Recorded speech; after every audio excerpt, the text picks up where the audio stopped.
Tonight, confirmed cases of COVID-19 in Nigeria rise to 11,166. Political activities heighten ahead of Edo governorship primaries. Plus, Ulemu community sends SOS to government on road rehabilitation.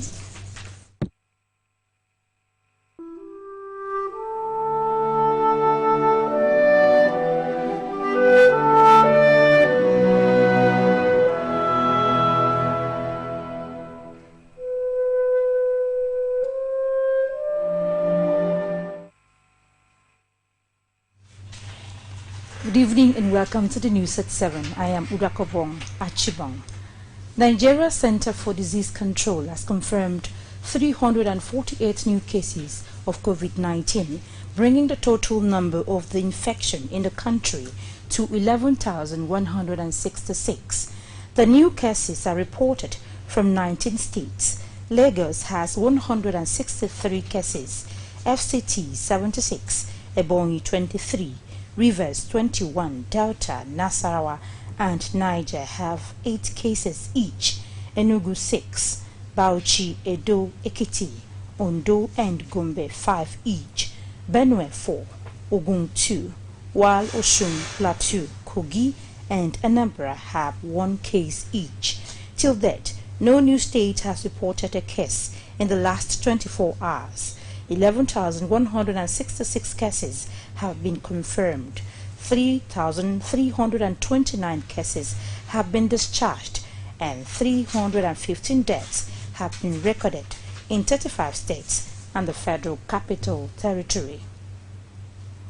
And with 5 new cases of COVID-19 confirmed in Edo, the state now has 341 cases. Active cases are 250. Discharged cases are 77 and 14 deaths. Now, the Edo State government has announced the recovery and discharge of 17 more coronavirus patients who have tested negative for the virus and cleared to reunite with the society. The Edo State Governor Godwin Obaseki, in a statement by the Special Advisor on Media and Communication Strategy, Guso Osage, said a total of 89 patients have been managed and discharged from various isolation centers in the state. The governor, who decried the alarming spate of community spread of the virus, urged residents to complement government's effort at containing the pandemic by complying with all guidelines against the spread of the virus. He expressed worry over the spike in COVID-19 related deaths in the state, attributing the incident to late detection and treatment. According to him, Edo has so far tested 2,576 residents, 2,533 suspected cases, 17 deaths, and 1,272 line-listed contacts, while 1,311 suspected cases, including 346 persons of interest and 965 line-listed contacts, have been exited after completing the compulsory 14-day follow-up. The governor said many residents were still giving out wrong addresses and phone numbers during sample collection, which makes it difficult for contact tracers to track down confirmed cases after laboratory results are released. He noted that the state surveillance system is able to pick out a resident who tested positive over a week ago, but evaded treatment and tests with different names at 2 different locations, which all turned out positive. He said this resulted in the subtraction of 2 cases from the state's total confirmed cases. Meanwhile, the Presidential Task Force on COVID-19 has stated its commitment to monitor compliance nationwide and not hesitate to review any guidelines when necessary.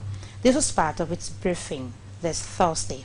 The PTF urged traditional institutions not to relent in sensitizing the communities on the issues of COVID-19, as it will engage with states, communities, and religious leaders on risk communication on COVID-19. The PTA advised citizens to cooperate when agents of the state contact them regarding testing, contact tracing activities. Now we are still talking about COVID-19, and I have here in the studio Grace Aregan, an Assistant Director, Nursing Services, UBTH. She joins me in the studio to talk more on COVID-19. You're welcome. Thank you so much. Yes, we are looking at, from what we've just reported now, that Edo State has discharged 17 more patients of COVID-19 and also recorded 17 dead. What's your view on this development? Well, it's a sharp coincidence, but I think the figures are relatively correct. Again, I will speak for my institution. Yes, we've had a couple of discharges. So when you collate figures from IRUA, UBTH, Stella Abasanjo, I think that figure is relatively right. All right, well, we are looking at another angle, that there is a steady rise in maternal. It's being reported that there's steady rise in maternal and child mortality in the country because there's the neglect or outright refusal of health institutions to treat patients for fear of COVID-19. Is this happening? Is this really happening? We've been hearing of it. I can only speak for my institution. I'm of the University of Benin Teaching Hospital. We don't turn back patients, and our antenatal and labor ward has been open since this pandemic, and so we've had a lot of deliveries and antenatal cares are ongoing. But however, it's been on news that they have been rejected. I don't think it is a foul cry. I think it's correct, and that had also really accounted for high increase of maternal mortality rate because most of these individuals are registered with private, and so privates are not incorporated even in the plan of fighting COVID. The attention has been on government hospital. So when they don't have the technical know-how and the necessary facility to combat COVID, there are high chances of them turning back patients, pregnant women, for the fear of COVID. So I think that assertion may be relatively right. If we assume it's relatively right, why do you think hospitals are doing so? They're doing so because PPE is very, like the hazmat garment is expensive, face masks are relatively expensive, hand gloves, all of them have been combed out of the market because no company is manufacturing.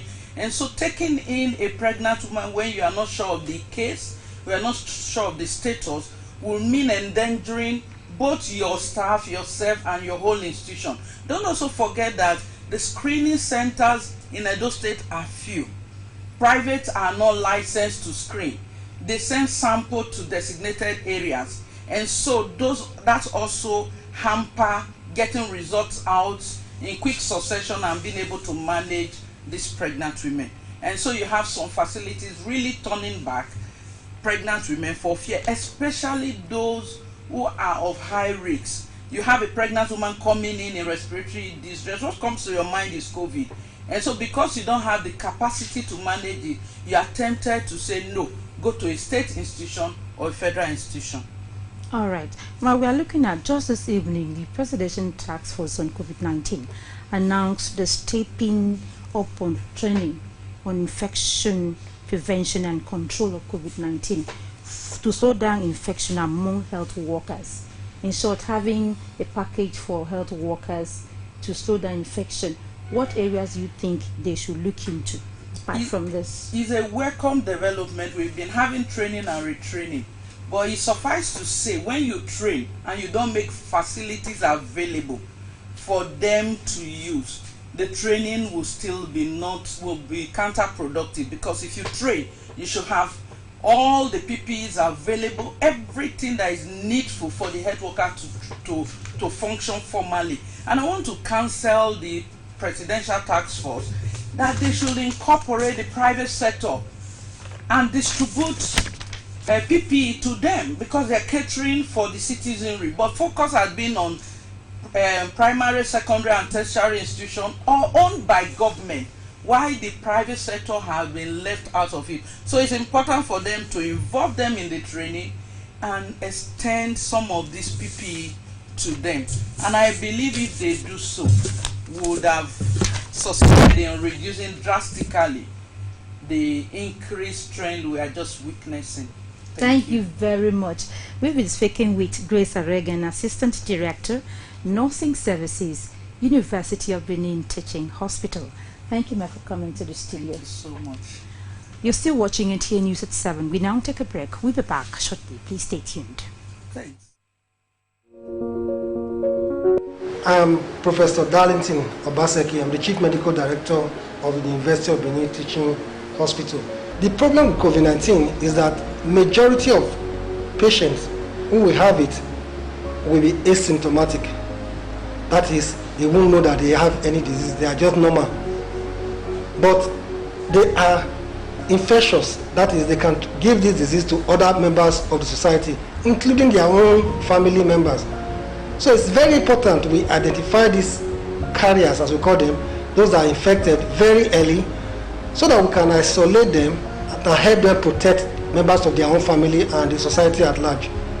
So the Edo State government have set up several screening centers across the state where you can go and be screened to find out whether you have a high risk for this disease or not. And this screening being done by the Edo State government is free, and you don't have to pay a kobo.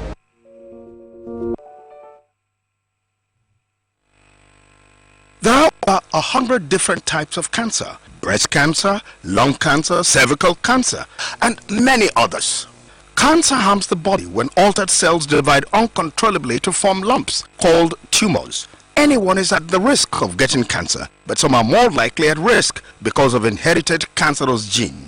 Some cancers are sometimes lifestyle-induced, like smoking, lack of exercise, poor diet, chemical emissions, environmental or water pollution may play a role. The chances of having cancer can be reduced by avoiding smoking, using tobacco products and alcohol, eating fresh food, and getting regular exercise. There are some tests and screening to help detect cancerous cells, like mammogram for breast cancer and pap test for cervical cancer, and through other cancer detection tests. Your fighting chance against cancer is early detection and treatment through regular screening and testing. This message is powered by LAPO, improving lives.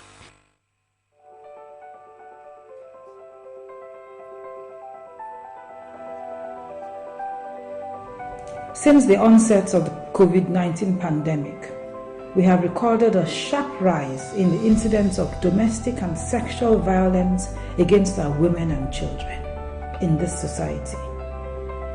A few days ago, we lost a young, promising female student of the University of Benin, Owaila Omozua, to the hands of rapists. As women in the land and as mothers, we are raising our voices in anger. And we are saying enough to this madness. Enough of this. Stop it. Stop.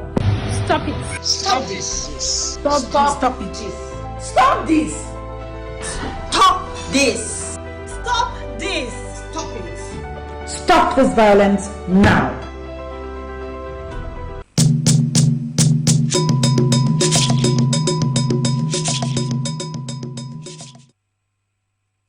Many thanks for staying tuned.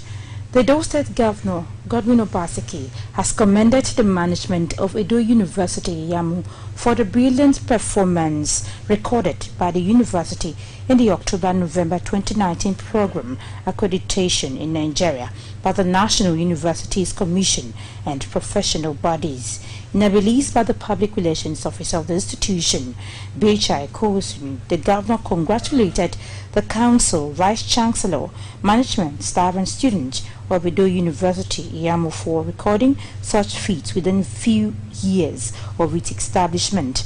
It stated that the state government has noted the accreditation performance of the university and that the outcomes are in consonance with the policy direction of its administration on the development of education in the state. He specifically noted the National Universities Commission NUC accreditation of the Medicine and Surgery Program, Nursing Science, and the Medical Laboratory Science programs, as well as the MBBS Clinical accreditation by the Medical and Dental Council of Nigeria as worthy of commendation.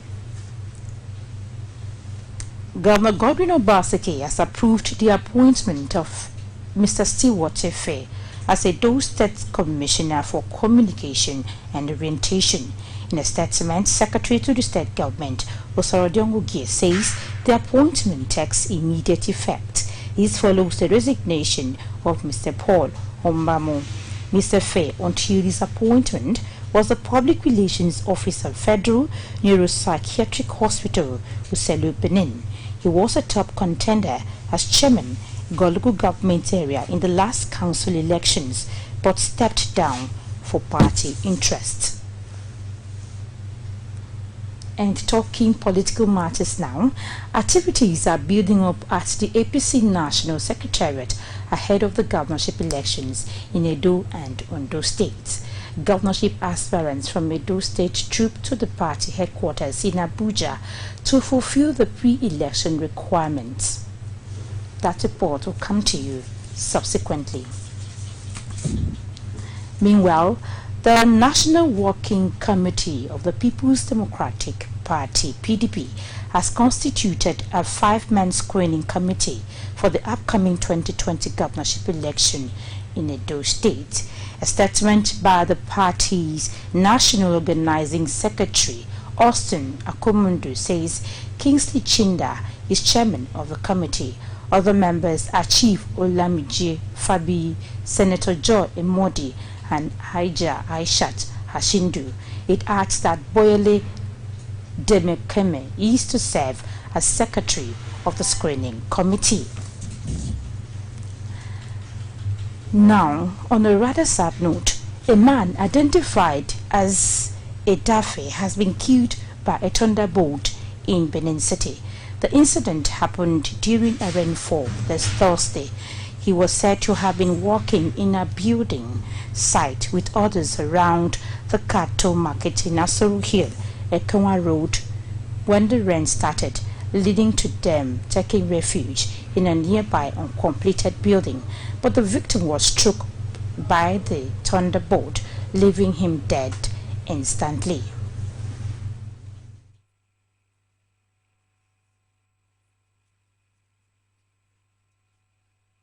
Through. Because of that report, we'll report to you in a subsequent bulletin. Now, residents of Ulemo community and agrarian community in Edo State are appealing for government intervention as the only access road leading to the community is in a deplorable condition. They say self-help effort over the years has only provided temporary relief, and they are yearning for lasting solution, especially as the rains set in. Adopacho Jegba has details. Community is located in Ward 2 Oredo local government area. Residents have continually been faced with agony while plying the road caused by the deplorable condition. The situation had prompted a member of the community to mobilize funds to procure an earth-moving grader to fill the deep gullies created by erosion.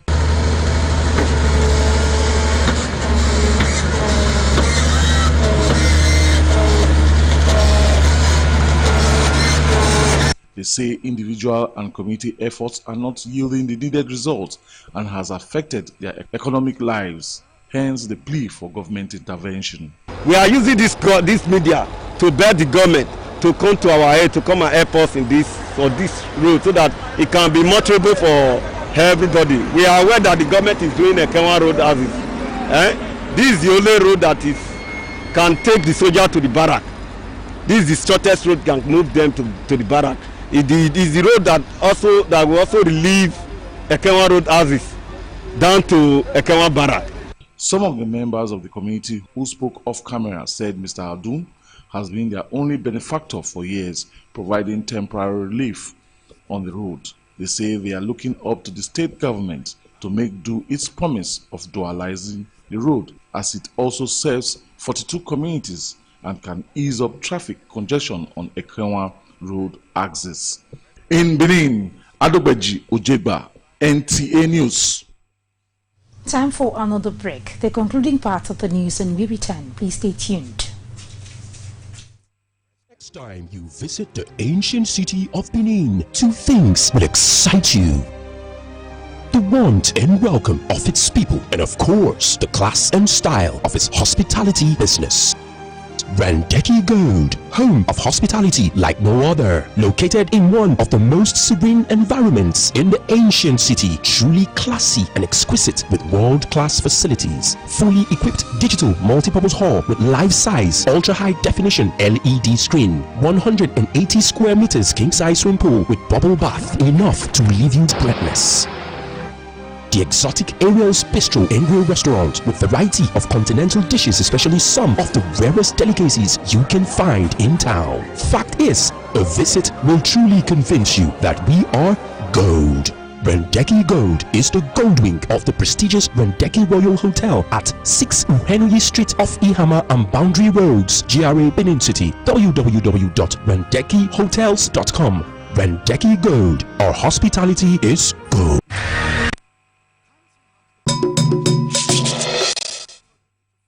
Many thanks for staying tuned. Members of the National Association of Nigerian Students, NANS, in conjunction with the University of Benin Student Union government, have staged a peaceful protest to demand justice for Waila Omozua, an undergraduate of the University of Benin, who was allegedly raped, battered by unknown persons, which led to her death. Adokpeji Ojegba has details.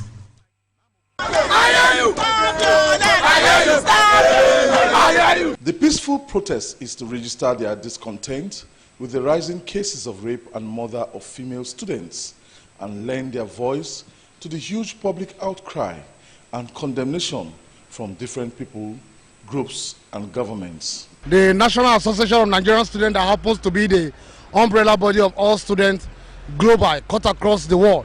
Today, the national president of NANS, Comrade Bamidele Akpan, is here in solidarity with other NANS stakeholders to say no to rape, and justice and the culprits must be brought to book. What is happening here is justice for Uwa. We, the University of Benin students, in consolidation with National Association of Nigerian Students, NANS, we are saying enough is enough. Uwa happens to be a student of University of Benin that resides in my constituency, and that is why I'm here to support the Nigerian students to say no to rape, and an injury for one is an injury for all. The solidarity rally kicked off from the Uniben gate and took them through the Lagos-Ugbowo Expressway with a major stop at 5 Junction. This resulted in a gridlock. The march was observed by men of the Nigerian police to avoid any breach of peace or breakdown of law and order. In Benin, Adogbeji Ojegba, NTA News. Meanwhile, the House of Representatives is alarmed by the rising cases of rape and other forms of violence against women in Nigeria. The issue, debated as a matter of urgent public importance, saw House members expressing deep concern and urging authorities to do more to put a stop to these acts of crime, following a motion from Representative Rotimi Ogungsoya, who cited recent rape cases of Uwa Omozua, Tina Ezekwe, and Emainu in Jigawa State. The lawmakers urged states to hasten the domestication of the Child Right Act and advised the Nigerian police to establish special units to attend to cases of rape in all its formations. The need for relevant security agencies to bring to an end killings, armed banditry, and kidnappings all across the country was also adopted in plenary.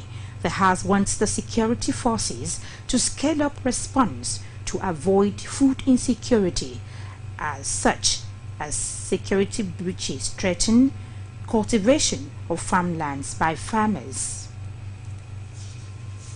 Now, Edo State Governor Godwin Obaseki has sympathized with the family of General Charles Ariare over the death of his mother, the late Madam Mary Uzamere. Goodluck Inani has details.